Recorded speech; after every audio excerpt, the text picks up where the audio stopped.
Switcher too.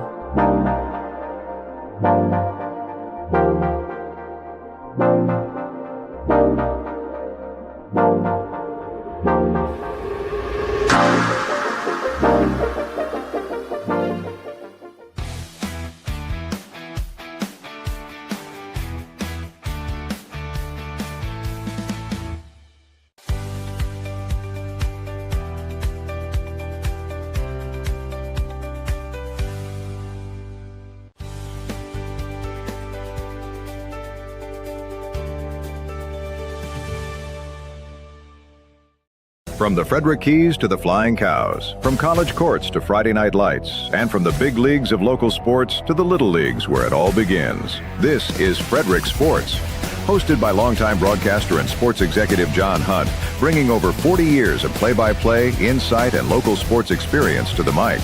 Frederick Sports starts now. The weekend is almost here. So happy it's Thursday, and we've had some storms. If you're out driving in around the Frederick region, do look for a little bit of road flooding. There was some right over by the the middle school, Thomas Johnson Middle School and Thomas Johnson High School right there at the intersection. There was a little bit of road flooding just about 20 minutes ago. No matter what area you're going to, it came down pretty hard for a minute.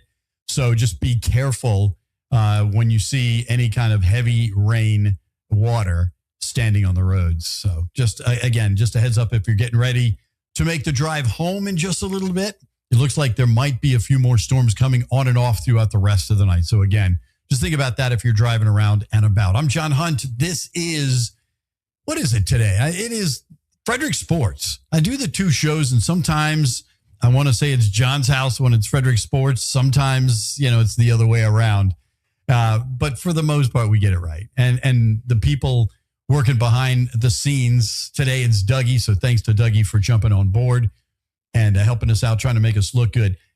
Here in the Everything Frederick Live Network, we love having special guests on the show. And if you'd like to be a special guest, it's pretty simple. Just hit me up at rockthewave13@gmail.com and we can get you on the show. And speaking of special guests, we have Rob Smiroldo from the Frederick Gargoyles Special Hockey. We talk about special guests. We got special hockey.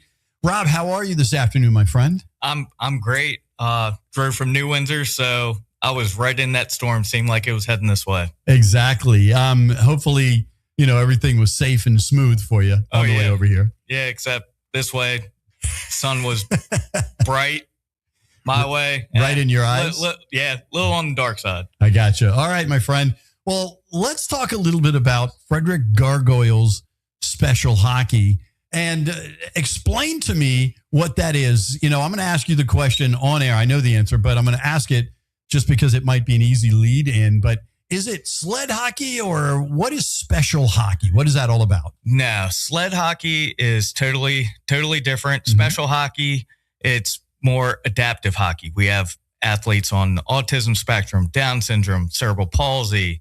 It's still upright hockey. It's just adaptive, similar template to traditional hockey, 5-on-5, but there's 3 different skill levels. Mm-hmm. Level A's, they're your more advanced skaters. You have B's and C's are your beginners. And a lot of times in the B and C games, we'll have 2.5 minute shifts, but they're still out on the ice for at least an hour. Some of them don't even take an off shift. They just want to stay on the ice. Right. I understand. So you don't have to be a goalie to stay on the ice the whole time. Normally you got to be a goalie to be able to play the whole game, I guess. Yeah. Yeah. But we also want everybody to enjoy it. So sometimes that one stubborn athlete that doesn't want to come off. Most of the time it's my son, who's also on the team. Okay. He has to be escorted to the bench and then. Right. I understand. I did coach once upon a time. My son was a hockey player from age 4, started playing roller hockey with the ball versus a puck. And then they switched on the everything indoor flooring to the ball that had the tiny little balls inside it that made it roll. easier, the puck, I should say, not the ball, that had the ball bearings on the bottom of it so that it would slide across the floor. And then he switched to ice hockey. Okay. Many years later, but 11 years of coaching. So I understand how it is coaching kids. And, there are other challenges in what you do. What age groups are covered? I know you have the A, B, and C level, but what age groups? So it starts at age 5. Mm-hmm. They do not age out. Oh, okay. And it's co-ed. Mm-hmm. So boys, girls, men, women, and they could be my age. Like we had a special hockey event a couple weeks ago. First time trying it. One of our athletes was 40 years old. Wow. And then there's others that are, well, unfortunately, you got to wait until you're 5, but right. We're waiting for you. Exactly. Yeah. When I was coaching 4-year-olds, they were supposed to be 5, but they needed coaches. And my buddy and I agreed to coach. We both had 4-year-old sons, and we said, all right, we'll coach, but we got to let our kids at least be involved. And they let them. This is down in Atlanta at the time. Okay. And then it grew into them both becoming really good hockey players. My son stopped playing because he decided football was more important than hockey, even though he was a great football player, but he was an extremely excellent hockey player.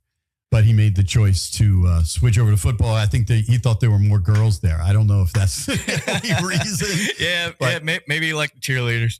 Yeah, and in high school, that made a bit of a difference. So, yeah. Well, tell me a little bit about where you guys play and how often that you guys get together for practice and playing for anybody who might be interested in joining.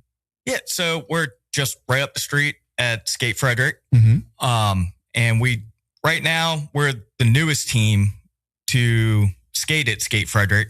So we have to wait our turn for ice times because you got high school, college, the other club teams. But we try to start usually end of September, maybe early October, and we'll go to basically the first week of May, end of April. And we'll try to do it 2 times a month. But also when you have holidays, and then if we travel to like an out-of-state tournament, like last year, we did 1 trip to New Jersey, 2 to do 2 different parts of New York. Mm-hmm. A lot of times we won't have practice because we'll be out of state at a friendly tournament. Right. Understood. And so you're getting ready to sign kids up. Are signups already done? Are you still signing up kids? And how does that work? Do you go on your website? Do they come to Skate Frederick? Where do they sign up? No, so we're under the American Special Hockey Association. Mm-hmm. So they'll go to specialhockey.org and they'll do their registration there. Mm-hmm. But we're still signing kids up. I believe it's September 15th. There is a cutoff date if anyone wanted to participate in any of the October tournaments. Like there's Frankenfest in New Jersey. Wow. Some of our athletes are already going to that. Mm-hmm. But basically our new league year starts July 1st.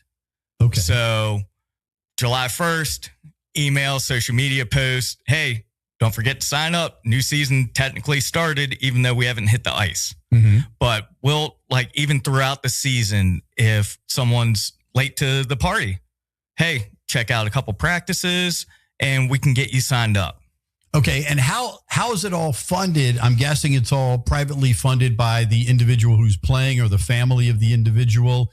And do you have any events coming up that might help you guys? Yeah. So we do have team dues, Mm-hmm. but we are also funded by sponsorships. And we do have a couple sponsors already this season to help pay for our ice time because we are a small team. We're still new. This is our 2nd season. So the sponsorships are a huge help because I believe annually it's close to $12,000 to cover our ice time for the entire season. Just for your ice time? Just for the ice time. Wow. That is pretty hefty. And you were saying that you don't get the best ice times. Does that mean you're skating at 10 o'clock at night or, crazy stuff like that? Like back in the pickup days? No, nothing like that. Okay. Although I'm sure some of our kids wouldn't have a problem staying up past their bedtime to play hockey. But also us parents, we have to work the next day. Yes. So we're not going to be that late. But we do have a good relationship with some of the club teams. Mm-hmm. So, hey, can we have this Sunday? So we won't have a set schedule when it comes to ice time. It's basically off days that, hey, this is a good day for us to practice, like especially when it comes to work schedules or school schedules. We can't schedule practice at 12 o'clock on a Wednesday once school starts. Right. Exactly. And so I know you're skating 5-on-5. How many teams do you have that are able to play against each other, or is it the same 2 teams playing each other in each division? How does that work? No, so we can basically, if another team has more than enough athletes at the same skill level, we can take 2 teams to make one and have equal ice time for everyone. Okay. And that's part of us being adaptive hockey. We're adapting to not having the numbers for certain teams. Because like last season, we had 14 athletes. Okay. So not everyone's going to make every practice, every friendly tournament. So, we have 2 color jerseys. We've got darks and we got whites. Right. So everybody wear your whites, and then extra people. All right, we'll direct them, put on your darks, swap them out, and you're going to play with, like one of our other local teams is the Washington Ice Dogs down in Laurel. So, hey, you're going to be an ice dog today. Put on your white jersey or whatever the case may be. Okay. And are you still in need of people to help out at the rink, like coaches, assistants, parents to watch, and come out and help the kids on and off the ice, that kind of thing? No, we're pretty much set on coaches. I think we're up to 8 total. There's a couple part-time coaches, but as far as full-time, we basically have 6, which is more than enough. And then, we won't turn down people cheering in the stands for us, because everybody, like our athletes, our coaches, everyone loves when someone scores a goal. So the more noise, the better. But as far as getting them on the ice, once they get their routine, a lot of them, hey, I just need you to tie my skates. Right. And then that's understandable. So what would you tell me? I mean, I like to do this anytime I'm involved with a nonprofit or something like that. And this, in some ways, this kind of fits. Tell me what your favorite story is of a kid that maybe got there and a lot of people thought, okay, this kid's never going to be able to skate, or they're never going to be able to compete. And then they worked their way to a point where they were, of course, an adaptive way, that they were scoring goals. They were playing well. So tell me the story maybe from start to finish on one of these kids. And you don't have to give their names or anything. Yeah. So there's a ton of stories. But with us coming in, like I said, our second season, this isn't our first season. Right. So seeing it start to finish from my point of view as a hockey dad, I saw it from my son. We were playing knee hockey in the living room when I would come home with a date night with my wife at 11 o'clock at night, and we're playing knee hockey in the living room before he even hit the ice. So seeing that start to finish, to him, this will be his 6th season on the ice.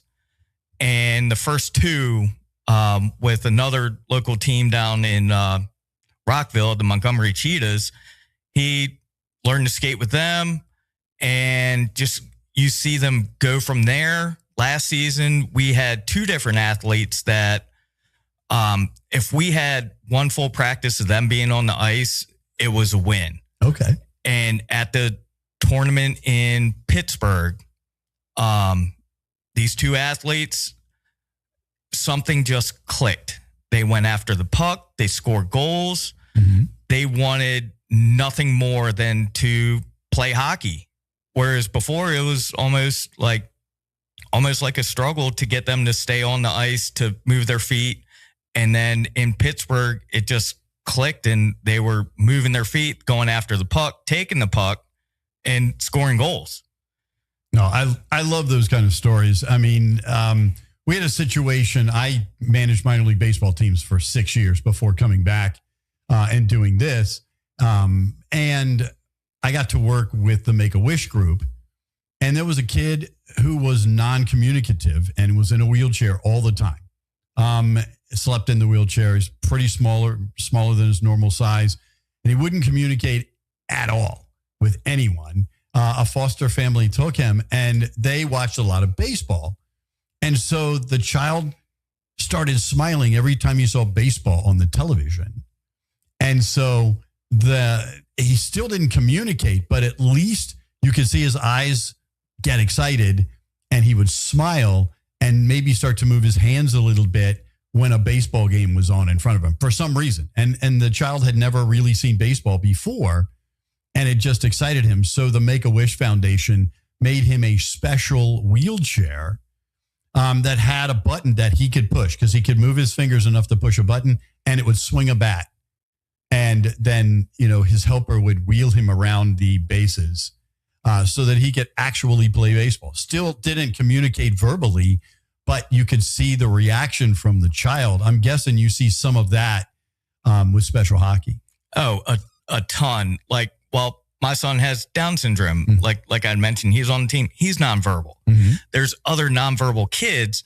They have their own language, no matter what the issue may be. They have their own language. And we also have on-ice helpers. Right. And their starts at 14, goes to 18. And they're also local kids. So they play for Frederick Freeze, and other Oakdale High School. And they'll help these kids as basically they're one-on-one. We'll buddy them up on the ice and stuff. And you see the same thing. And it's just amazing. And it's to see the mentors' reaction is sometimes that's even bigger than the athletes, because it was we didn't dream this would happen. Right. And then it just touches the helpers in a different way. And I mean, every kid, they light up when they score a goal, whether they're verbal or not. Mm-hmm. But also to see everyone else's reaction and having everyone behind them just cheering. I gotcha. So when is the next time? I know you're going on the road trip to Jersey to the Franken tournament, mm-hmm. but when is the next time you're going to be playing at home, and maybe some of our local fans can come out and cheer for these kids? So we're still in the process of waiting for our ice time schedule. Mm-hmm. So ballpark. We'll announce it when we get closer to the date so people can get Yeah. Ballpark will be within the last 2 weeks of September. Okay. But also I'm having this team in Frederick. The Frederick hockey community has been amazing. Mm-hmm. And I've already been in contact with a couple of the coaches, one of them being Coach Funk with Hood College women's hockey team. Okay. And we did a skate with them last year, talked to them this offseason over the summer. Hey, I want to turn that into a annual skate, mm-hmm. joint practice. And he agreed. He loves it. He loves it for his players. And that's going to be something early in the season too, maybe October.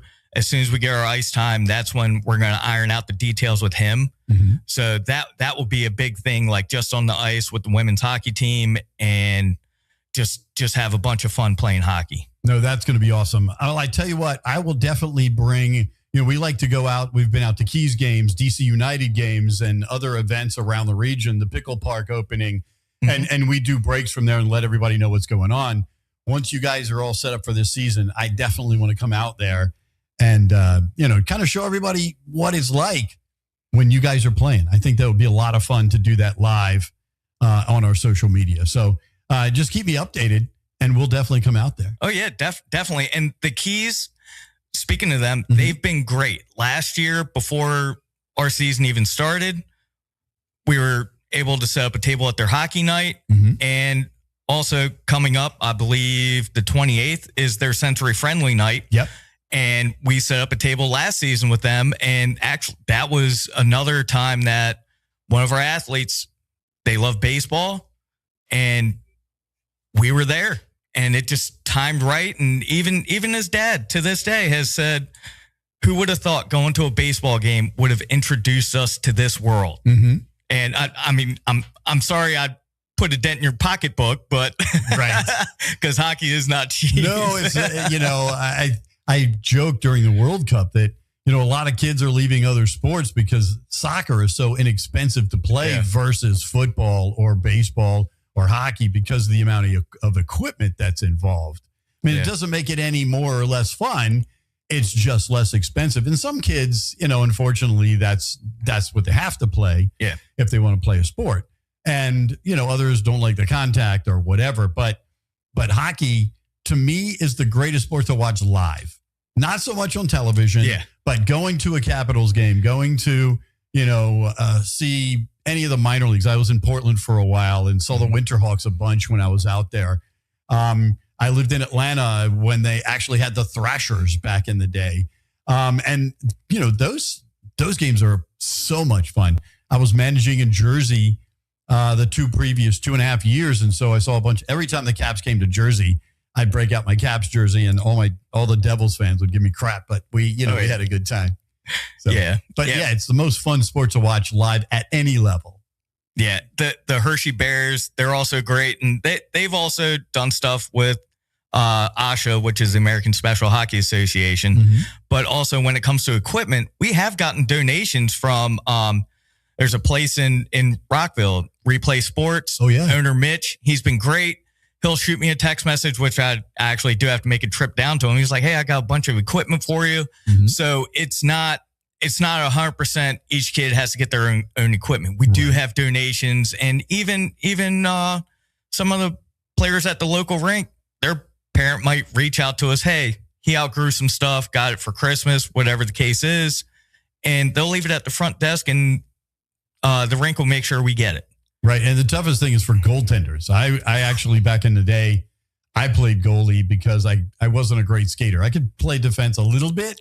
I could skate backwards almost as well as I could skate forwards, but I wasn't quick enough to be a forward. So it was either defense or goaltender for me back in the day.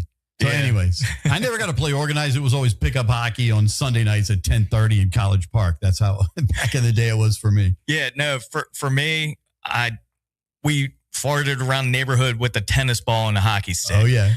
I grew up in Anne Arundel County, so we were big into baseball, lacrosse, stuff like that. My cousin played hockey, but we never really got into it. Okay. And then big Caps fans, and of course having our son and stuff, and he's big into baseball too, but hockey was just one of those things. And once you fall in love with it, you can't beat it. All right. And are you a Caps fan? I shouldn't assume, but I'm guessing that you probably are. Yeah. So I am a Caps fan, but when I first got into hockey, that's when Colorado moved from Quebec. Right. And of course they had Joe Sakic, Patrick Waugh. And I mean, to this day, just that brawl with the Red Wings. Right. I have a good friend that's a Red Wings fan, and we basically celebrate the anniversary of that. But also, special hockey is not a checking league. The only contact is when like kids that like looking at their feet as they walk bump into each other. Yep. Just not looking up, and they just bump into each other. And thank goodness they got pads on. So just got to tell them, get up, brush it off, and they're good to go. And for me, as the only hockey I got to see when I was really little, the Caps came in 1974. So, I was 10 when the Caps came around. But I watched some hockey. NBC used to have a hockey on television. And it wasn't, it was really hard to watch because the cameras weren't great back then. The thing I remember most, the first game I saw was Boston against Detroit. Okay. And so I became a Detroit fan because I like their uniforms better. And thank God, because I couldn't be a Boston fan now, being a Caps fan. No way.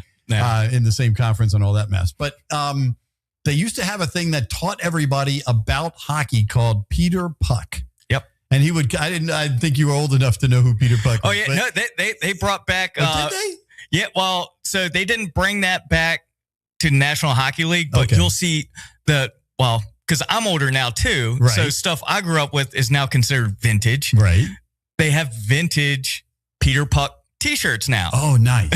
I might have to go find one because that's how you learn what offsides was or what, icing was or any of the other things or, what the difference in the players were. And because they had to have some kind of content to last for 20 minutes because that's the break in the action. Yeah. In between the periods, you got 20 minutes to fill.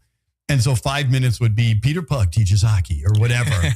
and that's how I learned about hockey as a little kid. Then the Caps came and they were horrible. I think the first year they got 6 wins or so, but I'm like, I'm a Capitals fan no matter what, and then through the Rod Langway years and, all those guys. And then they started winning in the 90s on a regular basis, but still couldn't get that champion. Then Ovi, to where we are now. So, and this has to be the year. I mean, with all the guys they've gone out and gotten for Ovi, potentially Ovi's last 2 years, maybe. Yeah, it's hard to say if he's going to come back next year, especially with his stance on how Gretzky retired. Right. He didn't do the tour. Right. So you don't know how the end of this year's going to go, but the roster on paper. I'm into fantasy football. Yes. So we always joke like we have the best roster after our draft, but all it takes is one injury or something to happen, and it just Tom goes Wilson downhill gets from hurt there. or something like that. Don't say that. I know. I don't. See, that's why I don't buy guys' jerseys either. I do have an Ovi jersey because after a while, I'm like, they're never going to hurt Ovi. Yeah. And so I finally broke down and got a couple of Ovi jerseys, different ones. Well, and with him breaking his leg and coming right back, it just adds to the legend. I know he's a beast. Yes. He's another one that like I'm not big into buying player jerseys, but there's certain ones that like Ovi, he actually donates tickets to the 3 local Asha teams every season. Okay. So there's certain players, no matter what team they play for, when they do stuff like that, I'll root for them. Yeah, I have a TG Oshie jersey too. Oh yeah, This is my other favorite. When he almost makes grown men cry during his Stanley Cup thing because of his dad and all that, you can't help. And he's just a great guy off the ice. Yes, he is. And now he's announcing hockey. It's fun to watch him do interviews and such. Oh yeah, yeah. It's like watching him at the rink and then seeing that is like, well, one, you're like, I watched him, and even Ovi, I watched him for how long, and now he's doing this after his playing career is over. Yes. It's like, I didn't realize how long I was watching the sport for. Yeah, exactly. And, watching Ovi through all these years, I'm hoping, 1,000 still at his age is going to be tough to get to. Yeah. If he can get to 1,000 goals. But if anyone can at his age, it's Ovechkin. Yeah. No question. Yeah. But also, like, there's always the rivalry with the Penguins. Oh, yeah. That was always the thing between he and Sid was, Sid's got a couple cups. Ovi hasn't won yet. All right, Ovi's got one. All right, he's got the goal record. We need to win another cup. Yes. And Sidney doesn't, Sidney Crosby's a great player. I'm not a fan, but I have to give him credit as a great player. He was injury prone, of course, too many concussions. Yeah. Nothing, that's something you have to be careful of. Yep. He probably could have come back a couple of times too soon and then not be able to talk to his kids when he retires. Yeah. You don't want that either. So you kind of feel, I don't want to say sorry because, Sidney Crosby will be in the Hall of Fame. He'll go down as also one of the 10 greatest or 20 greatest players of all time. Yeah. But I've never been able to be a fan of the guy. No. I just can't. But the rivalry between Sid and O, I mean, it's you. The only time you've ever seen anything close to that was a short period of time, and that would have been like McGuire and Sosa going after 70 home runs. Yep. But having them go for 20 years, and if you watch some of Sid's stuff, like his charity work, yes, you can like them on the ice or whenever they're not playing the Caps. Right. Right. And that's all awesome too. I mean, but it would go back to the days of like Bobby Orr and those kind of guys to have those kind of rivalries because guys move teams so much, they make so much money. That's what it's all about now. It's very different in all sports. It's not just hockey. It's Major League Baseball. It's pro football. It's the NBA especially. It's about build a super team, LeBron, let me have everybody on my team, James, and still not winning championships. So, and it's not quite like that. You still have to properly build and stay under the salary cap in hockey. So it's a little different than the NBA that way. Yeah. Well, and hockey has a lower salary cap, so Yes. it's actually harder for them. Yeah. And that's when also hockey, like Ovi, he could be the greatest skater on the ice, but you still need a goaltender. Yes. You need a team around him, whereas basketball isn't what it used to be. Yeah, There's not really any defense It's in the it no anymore. defense league, no question. But hockey being one of the best sports when it comes to having a complete team. Because if you have a hole in defense, you see that every game. Yes. And you also see it in baseball too. Like, I think this year the Nats have scored the most runs, but they've also given up the most runs. So the relief pitching in both Baltimore and Washington have had issues all year. That's been the biggest problem for both of those teams. So, yeah. All right, you and I can talk sports all day and all night, Yes, and we can. I do appreciate you coming by. Thank give you for having everybody, me. give everybody real quick the website and when and where they can sign up if they want to get their kids involved. Yeah, so signing up would be on specialhockey.org, American Special Hockey Association website, and you would select the Gargoyles as your team. But also, please contact us first because we do have yearly dues and stuff like that. We don't want someone just signing up and, hey, we're on the team. It's like, well, we would actually speak to you first, give you the whole lowdown. Right. But Frederick Special Hockey at gmail.com is our direct email. We've got Facebook, Instagram, and the website. I'm drawing a blank on it. Okay. But we do have it. It is a link under our bio on our Instagram along with Special Hockey. And I've also linked the sign up for American Special Hockey on there also. All right, man. Rob, I appreciate you coming by. Frederick Gargoyles Special Hockey. Watch for them. Watch their social media. Watch this show. I'll keep you updated when they're going to be playing at home so you can go see them.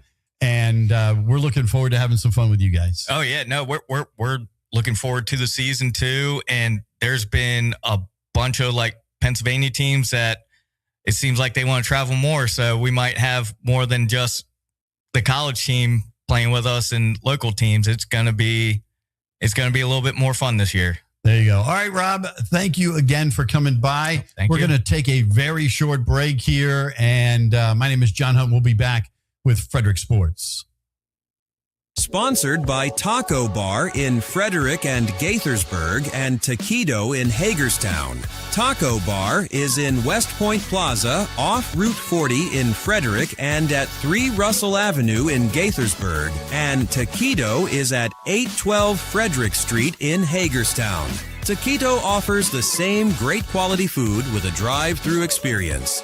TacoBar1.com or Taquito by TacoBar.com. Frederick, if you're craving real Chicago-style flavor, Rosati's is bringing it. From their cheesy, loaded deep dish pizza to crispy tavern-style thin crust, every bite is packed with that classic Rosati's taste. And don't sleep on the steak and cheese sub, hot, hearty, and seriously satisfying. Rosati's has been serving family recipes since 1964, and now you can get it right here in Frederick. Stop by 911 West 7th Street or order online at rosatispizza.com.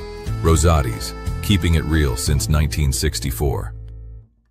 How much should law enforcement be able to see when you drive down the street? Flock cameras are raising serious questions about public safety, privacy, tracking, and your data. Now, Everything Frederick Live is bringing the conversation face to face. Join Maryland gubernatorial candidate Dan Cox, Frederick County Sheriff Chuck Jenkins, former Frederick Mayor Jeff Holtzinger, and State Senator William Folden for a special flock camera town hall. The questions are yours. The conversation starts here. Join us Wednesday, August 26th at 7 p.m. on Everything Frederick Live.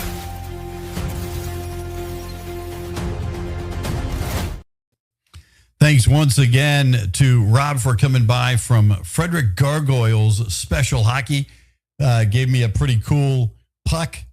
And thanks everybody for watching. He wanted to make sure everybody knew that he appreciates everybody around this community who have jumped in and helped the team and looks forward to seeing as many of you out as possible. So Again, thanks to Rob for coming by. I do want to thank our sponsors since we just did a break and I hadn't done that yet. See, I don't have to talk about Frederick Feud today. I don't have to talk about the 35th anniversary of what movie we just saw last night, Point Break. And we do want to thank Warehouse Cinemas. We had such a great time out there with everybody who came out to watch the movie. But we do want to thank our main sponsors here on Frederick Sports and John's House. Good morning, Frederick, and across the network, Rosati's Pizza and Hot Fired Arts, both on 7th Street, basically across the parking lot from each other. So you can do some art and then you can go eat some pizza, and you could walk across and you'd be good to go. Donald for Delegate, who's been on John's House a couple of times now and is running for the 4th District Delegate in the state of Maryland. And Peak Performance, the newest sponsor that we've added to our stable. And we appreciate them being on board. They are at 355. And I knew right where I was going to say they were just a second ago. But anyways, they're on the south side of Frederick and right over next to the new pickle park. Ballinger Creek, that's it, 355 Ballinger Creek Drive. So you can stop by and say hi to Kevin and the crew over there as well. We're going to have them on the show as we get a little bit more into the season.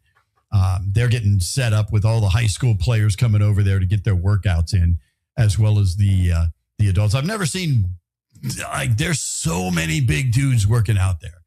They are all cut and ready to rock and roll to teach you the right way to go. All right. Let's talk baseball. We got a lot of baseball in yesterday.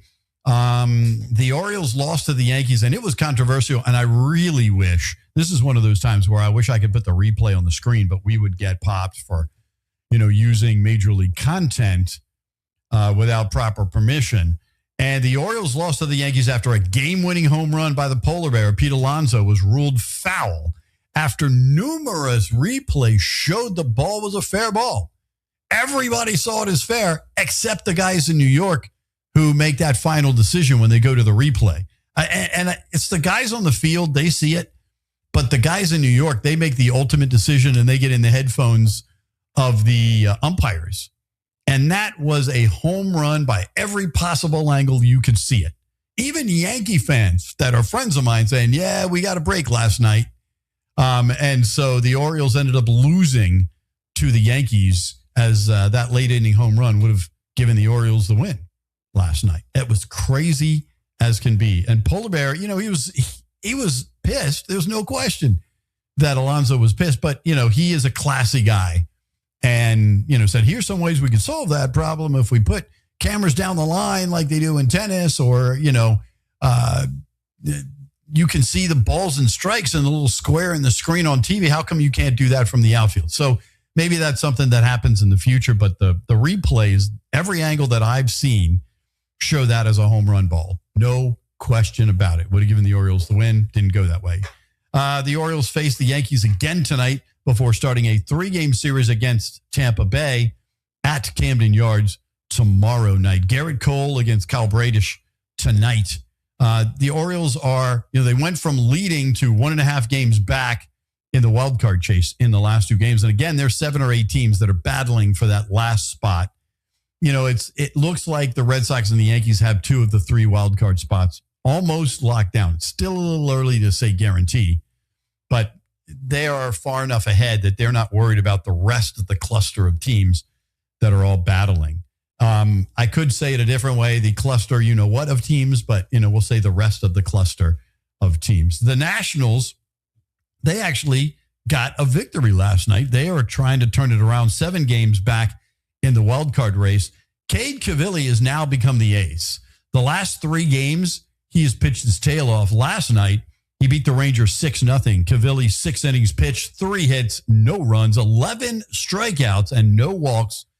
The Nationals had home runs from Jose Tena and Andres Chaparro last night. The Venezuelan and the Colombian players, the El Salvadorian players last night with the dingers for the Nationals. The Nationals tonight against Texas, at Texas, and then they'll head to Miami for some sunshine and beach and games against the Miami Marlins Friday, Saturday, and Sunday. Tonight, it's Andrew Alvarez going for the Nationals on the hill.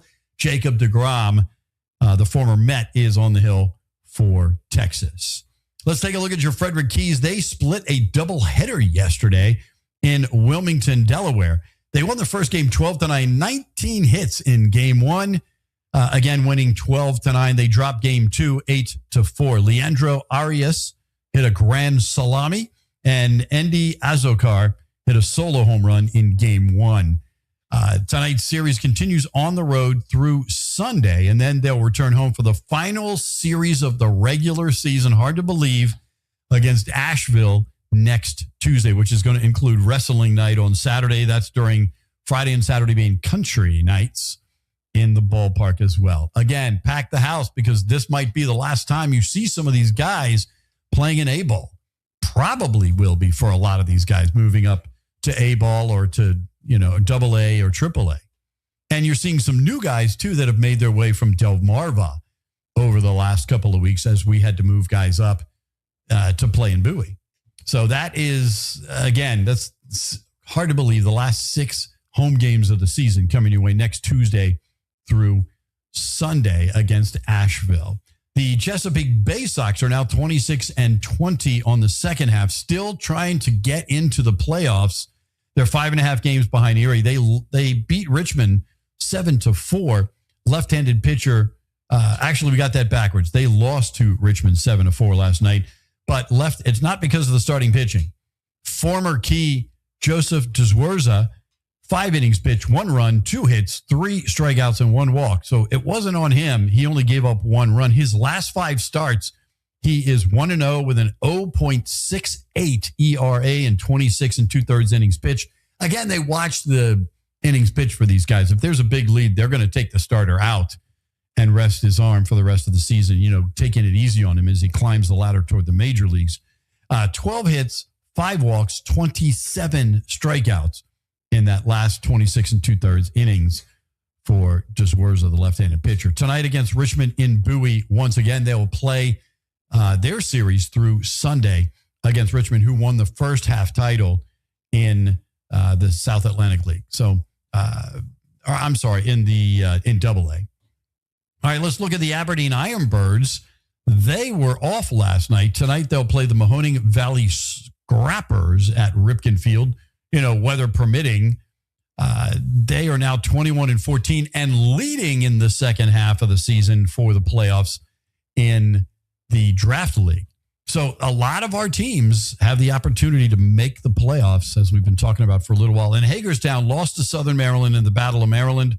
There are still 3 games here and 6 games in Southern Maryland left in that series. They lost 5-4. Same 2 teams go at it tonight at Meredith Field. Again, the Hagerstown Boxcars, Flying Boxcars, are already in the playoffs. They locked down the first half title in the Atlantic League. And in other sports, not a good night for DC United at home. Playing on a Wednesday night, they lost to the New England Revolution 3-0. They're still only 1 point behind the New York Red Bulls. The Red Bulls lost last night, and 2 points behind NYCFC. They are in the 9th playoff spot, which means you have to play a wild card game against the number 8 team to the number 8 team to move on. But again, they're only 2 points out of a lockdown playoff spot if they can get past NYCFC and the Red Bulls. Only 4 or 5 points out of even higher spots. I mean, it's still pretty clustered between number 4 and number 9 in the race for the playoffs. They'll be going till November, so we've got a lot of soccer still left. And last but not least, the Washington Mystics got another win. They've now won 8 out of the last 11. They are 21-14 on the season.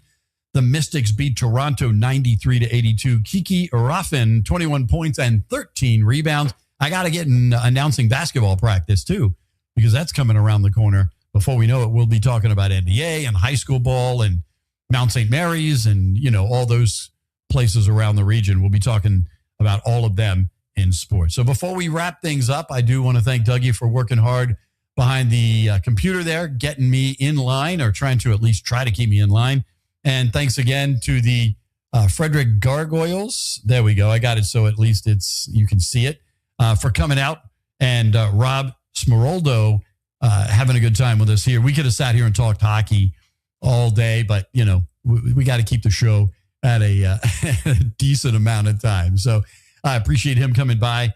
And we've got a lot more coming up tomorrow. It's Friday. So all the weekend series will be getting underway. And we will get you up to date with all of those tomorrow at 4 o'clock. Tomorrow morning, John's House, right after Good Morning Frederick comes your way at 9.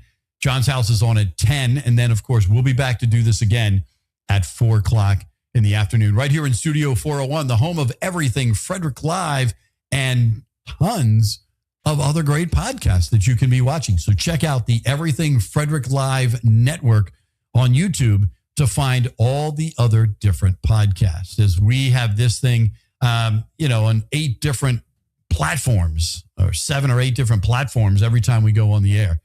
So people are watching, that's for sure. And we appreciate each and every one of you checking out the show. All right, we are going to wrap it up. Tomorrow's Friday, and we are looking forward to it. My name is John Hunt, and remember, you are what you watch and you listen to. Give you cool stuff to talk about around the water cooler at work. I'm John Hunt, and you've been watching Frederick Sports. Thanks for watching Frederick Sports with John Hunt. From the pros to the colleges, the high schools, and the youth leagues that make Frederick Sports special, we're here to tell the stories behind the games, the teams, and the people who make it all happen. Make sure to like, share, and comment, and join us again next time for more Frederick Sports. This episode is a proud production of the Everything Frederick Live Podcast Network, your home for Frederick's best podcasts, streaming daily on YouTube.